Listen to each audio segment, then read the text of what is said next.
Namaste everybody, Bruce here from rootsoflife.org. In this video, I want to dive into, which I think is going to be a contentious topic, but I want to pose a question that I hope will bring some honest exploration into the title of Lightworker. Now, I see this title all over the place, used all the time, and to me, what I would like to kind of raise in this video, or the question that I would at least like to raise for consideration, is the necessity of such a title. If we are trying to cultivate a practice of less suffering, less belief, less story, right? If we're trying to create a place where we can heal, where we can grow, where we can evolve on our own path, then we need to be creating or walking a journey that is free from pretense or free from story, right? And importantly here, free from duality. And that's why I was kind of inspired to make this video. I just, again, recently saw the title of Lightworker. It was saying Lightworkers Unite, or I'm a Lightworker, I'm this and whatever. See, automatically by proclaiming that you're this, you're a Lightworker, it's furthering suffering because it's furthering duality, right? There's a great quote that I'm constantly reminded of in this, and I think it might help here. And it's kind of in modern approaches to Buddhism. And the quote is this, it's kind of a conversation, and it's this: what should you do if you meet the Buddha in the street? Says the lay monk to the teacher, and the teacher responds, you should kill him, right? Because any title that has a grandiose nature to it is automatically based in duality and suffering, right? Even just proclaiming that you're a light worker, well, that means you must have something that I don't, right? That must mean that I'm dark, that I'm sinning, that I'm suffering, that I'm this, that, and whatever. We're all suffering. I hate to break it to you, but everybody is suffering. Everybody has healing that needs to be done, right? Inside. And the more we actively paint these ideas that I have the light of the universe, well, what does that mean about the people who come to see you, right? That means that they don't have the light of the universe because they're not calling themselves a light worker. And again, I know that can be a frictional position, and I'm not suggesting that that's the intent, but what I hope that this video can do is raise an honest conversation about the necessity for such titles and the necessity to change our names and to take on other personas and to do all these things that are all framed within the ethos of the ego, right? We are all the Buddha. We are all Christ. We are all made of the light of the universe, right? So how can we proclaim to be working with the thing that we already are? It's a difficult position here, and I know it's going to be frictional, but we can always ask the question of why is it that people are being called this? Most likely, I hope anyways, most likely the position of the person is going to be one of neutrality. It's going to be one that is not based in belief and is simply surrendering into the practice. But if the title of the person is led by Lightworker, or they are communicating to Lightworkers, or we're doing these types of things, then that is automatically creating a distance between everybody else. And that distance is one of the roots of our own suffering, right?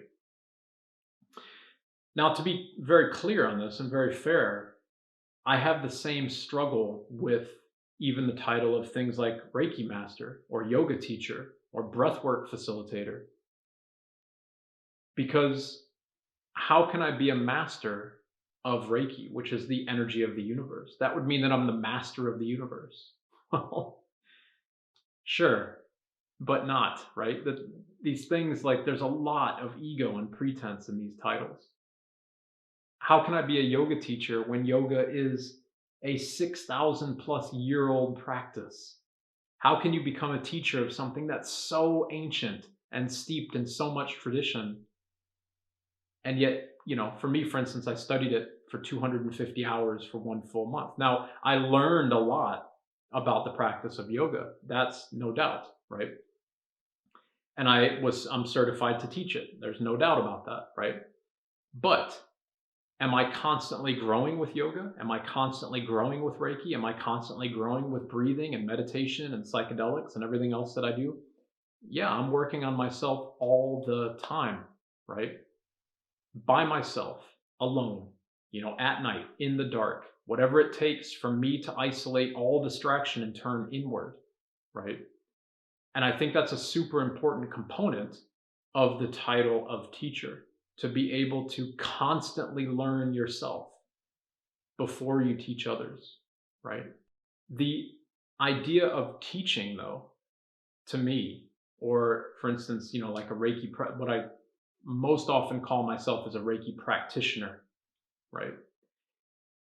The idea of a practitioner or a teacher is that I would like to convey the things that I have been taught myself or that I've learned, right? The idea of titles that go above that, like Reiki Grand Master, for instance. I see this a lot in India and a lot to a lesser degree, in some other, Southeast Asian countries and so on. There's no such title as Grand Master. It's something that's been made up, right? So why do we hold on to that title? I was deceived by it back in the beginning of my Reiki journey. I went and got somebody to give me a Grand Master certification and so on. I dropped that because it doesn't exist. It's not something that is recognized. It creates way more suffering than it's going to alleviate. And I would like to propose that titles like, the idea of changing your name to something of guru, for instance, or Lightworker, or divine medium, or channeler, or all these types of things creates a distance between you and other people. And it's creating a distance in regard to something that you have given yourself, right? A title that you have bestowed upon yourself. If we meet the Buddha in the street, we would never recognize them. That's the key, right? A true Buddha or a true light worker, right, is somebody that would constantly work to alleviate suffering in quiet, without need of recognition, without need of image or belief, without grandiose claims, right? That's not my take on things. That's simply how it is. That's the tenets and the backbones of major religions. Think about it. All the saints were poor, destitute, living away from society and so on. Why is that the case? Because if we frame our existence in belief in grandiose titles, then we suffer. So I hope that maybe this will stir up some conversation. Maybe it will stir up some introspection.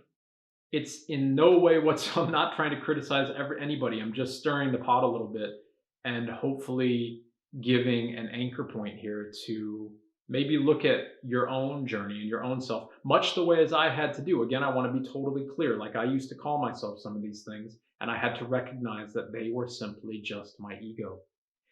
If we frame our existence in our ego, we will always suffer. Full stop.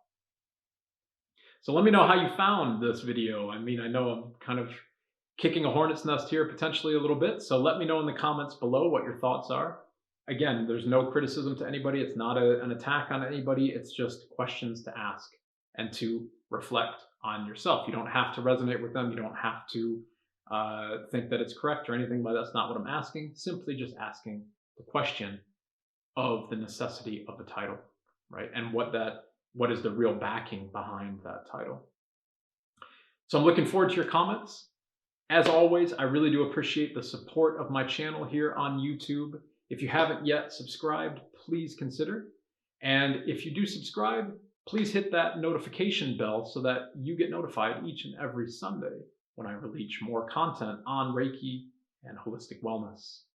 As always, everybody, thank you so much. Be well, and In Gassho to all.